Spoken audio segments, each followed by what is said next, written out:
Chers amis, Shabbat Shalom.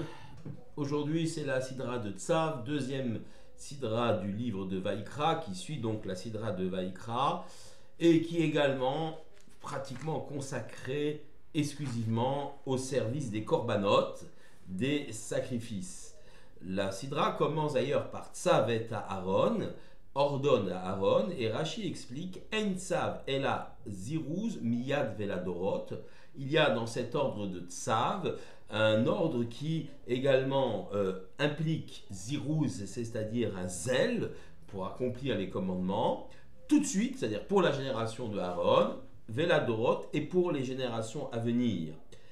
Il y a donc effectivement une idée extrêmement forte. Cette idée de Tzav porte sur trois domaines, ce qu'on appelle la zrizout, donc le zèle, la tkifut, c'est-à-dire le fait de le faire avec force, et enfin tadirut, c'est-à-dire quelque chose qui est constant, quelque chose qui va dans le temps perdurer, comme l'explique le Rav, le Malbim. Alors, il nous faut également poser la question sur le fond même ou le sens même de ces korbanot.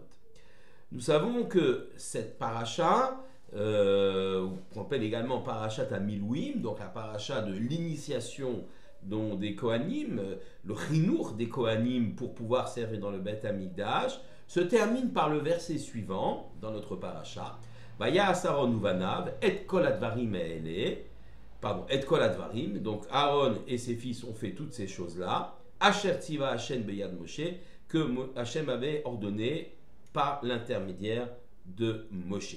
Et Rashi dit, les Hagid Shifran, cela vient nous apprendre une louange des Kohanim, Shelo Atu Yamin Usmol, ils ne sont pas écartés des ordres qui leur ont été donnés, ni vers la gauche, ni vers la droite.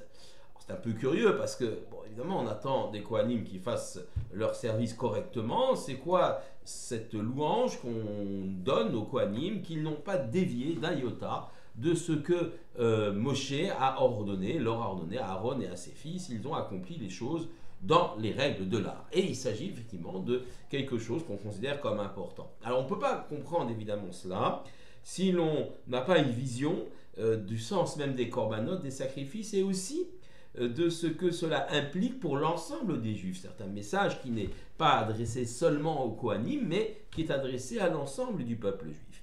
Alors nous savons qu'il y a trois ta'amim, trois raisons qui ont été données aux korbanot. C'est rappelé par Rabbi Shlomo Yosef Zevin dans son livre La Torah et la Moadim. Le premier, on peut considérer que les korbanot sont comme un bouclier contre la avodah zara, contre l'idolâtrie. C'est le fameux réflexion du Rambam de Maïmonide qui explique que, eh bien, les Béné Israël ont reçu les sacrifices et korbanot car c'était la façon dont tous les peuples servaient leur divinité dans l'Antiquité. Et il fallait donc donner quelque chose de similaire aux Béné Israël, d'abord pour pouvoir faire en sorte qu'ils se désengagent de toute idolâtrie, ils sortent d'Égypte, donc ils étaient influencés par les Égyptiens, pour pouvoir se diriger vers le service de Dieu, en utilisant les mêmes moyens, la même technique, si on peut dire, le korban. Et on voit cela dans le verset, le man asher yaviu bnei Israël et d'Ifraïm, afin que l'Israël apporte leur sacrifice, vehevium lachem el petach o el moed, qu'ils l'amènent devant Dieu à l'entrée de la tente du témoignage, velo yisberu od et d'Ivraïm, et ils ne vont plus du tout alors amener leur sacrifice, la seirim asher elzonim achariem, envers toutes sortes de démons ou d'idolâtrie pour lesquels ils avaient l'habitude d'apporter ou de sacrifier leurs animaux. Donc il y a ici une sorte de pis-aller, une sorte de concession à la faiblesse des Béné Israël pour progressivement les désengager de la avodah zara, de l'idolâtrie, pour pouvoir servir Hachem d'après le Rambam. C'est la première réflexion à propos des korbanot. La deuxième, c'est qu'il y a dans les korbanot, et certains rabbins prennent donc le contre-pied du Rambam, comme le Ramban, Nachmanide, qui explique que le korban a une valeur intrinsèque. Et le korban peut se comprendre, milachon kirouv, c'est-à-dire quelque chose qui a un lien avec le rapprochement entre l'homme et Dieu.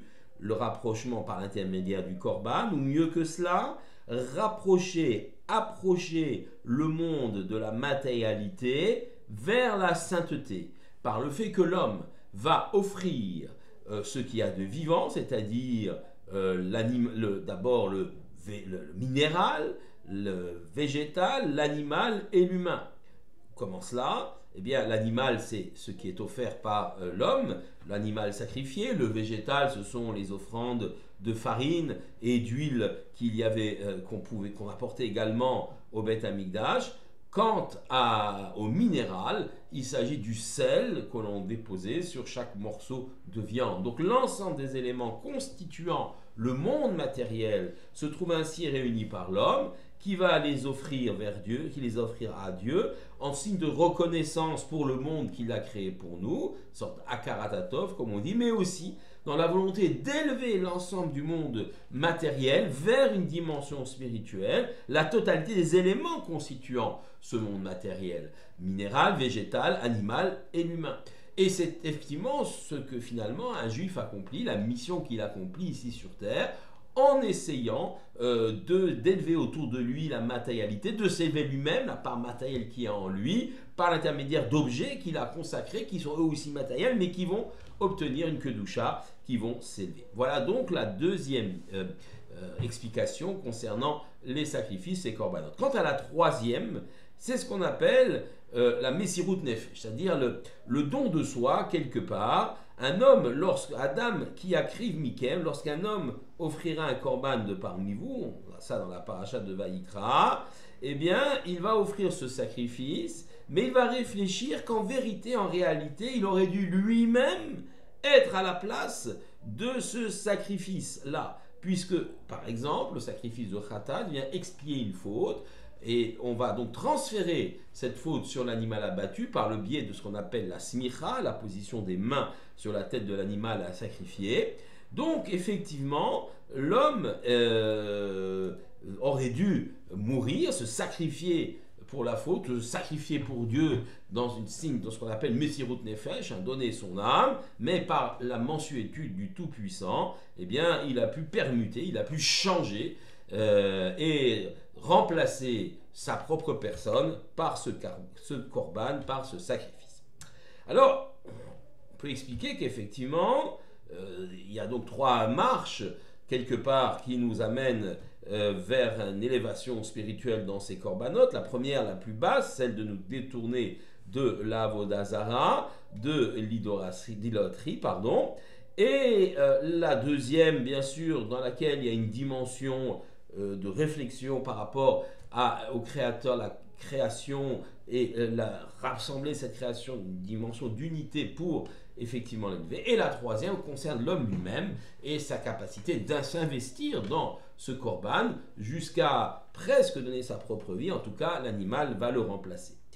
Alors, évidemment, dans le premier cas, la première marche, si on peut dire, la avodah zara, on peut nous dire qu'effectivement, ce sacrifice, ce korban, avait pour but de nous détourner de la avodah zara. Aujourd'hui, il n'y a plus de korbanot, mais le fait de faire la tefila, par exemple, de faire l'office, de faire la tefila, la prière, remplace les korbanot. On sait que, effectivement, tefilot, keneged, temidim, tiknum, les tefilot ont été donc fixées, dit la Gemara de Brachot, d'Afkavav Amoudbet, elles ont été fixées pour remplacer les sacrifices que nous ne pouvons plus effectuer aujourd'hui parce que le temple de Jérusalem a disparu. Alors, je reviens aux première dimension, celle de nous écarter de la avodah zara. Alors aujourd'hui, évidemment, on ne va plus se prosterner devant des dieux de pierre, de bois ou d'or, mais il y a d'autres formes d'avodah zara, d'autres formes d'idolâtrie qui existent, des gens qui vouent leur passion au pouvoir, à la possession, à l'argent, ou même, et peut-être là c'est encore plus terrible, à des sortes de liens à des désirs qui ne sont pas adéquats. Donc tout cela fait partie d'une sorte de avodah zara, d'idolâtrie. On peut même y ajouter d'ailleurs Kochi votsem yadi, ma force et ma puissance ont fait ce que je suis. L'homme qui se prosterne à l'œuvre de ses mains, se considérant comme extrêmement puissant, tout puissant. Tout cela, évidemment, le travail à faire contre cela, contre cette idolâtrie, se fait par l'intermédiaire du sacrifice ou aujourd'hui, ce qui le remplace, c'est-à-dire la prière, la tefila, où on apprend finalement que nous dépendons finalement de l'Éternel en grande partie et que toutes les valeurs, fausses valeurs que nous avons construites, n'ont finalement que peu d'importance, peu d'intérêt, et en tout cas ne nous protègent pas.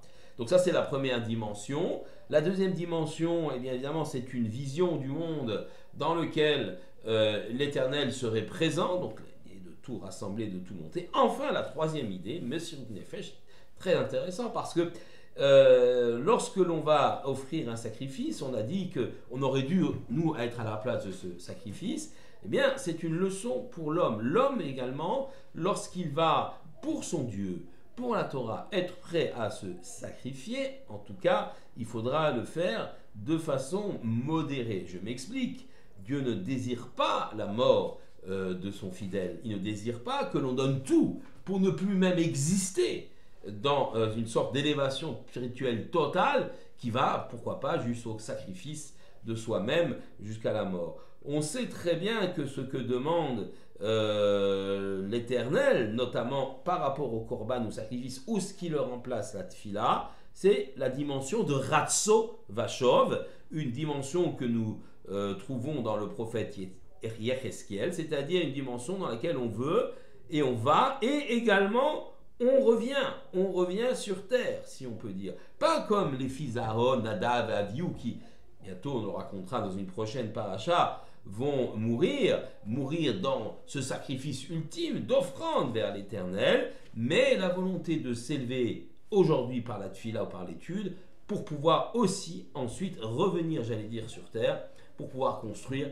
avec ses contemporains. Donc on peut dire finalement que cette paracha de Tzav qui nous présente les korbanot, loin d'être totalement dépassée, totalement désuète, parce qu'elle serait liée à un temps passé, celui des sacrifices au temple de Jérusalem, nous apporte un message très très fort, une dimension extraordinaire d'un chemin finalement spirituel que l'homme doit prendre, que le juif doit prendre. Premier temps, s'écarter de la avodat zara, s'écarter des idolâtries, même des idolâtries contemporaines. Deuxième temps, reconnaître qu'il y a une cohérence dans le monde, il y a une unité dans ce monde et s'adresser au Créateur pour le remercier et essayer de maintenir cette cohérence et cette unité dans le monde. Et troisièmement, être prêt à aller très très loin dans ce qu'on appelle la Messirut Nefesh, c'est-à-dire le don de soi pour Dieu, mais un don de soi qui n'implique pas la disparition de soi, n'implique pas la mort ou autre chose, mais qui nous permet alors de revenir plus tard, après ce geste fort, vers nos contemporains pour construire et bâtir une société plus juste selon les vœux d'Hachem et de la Torah. Shabbat Shalom à tous.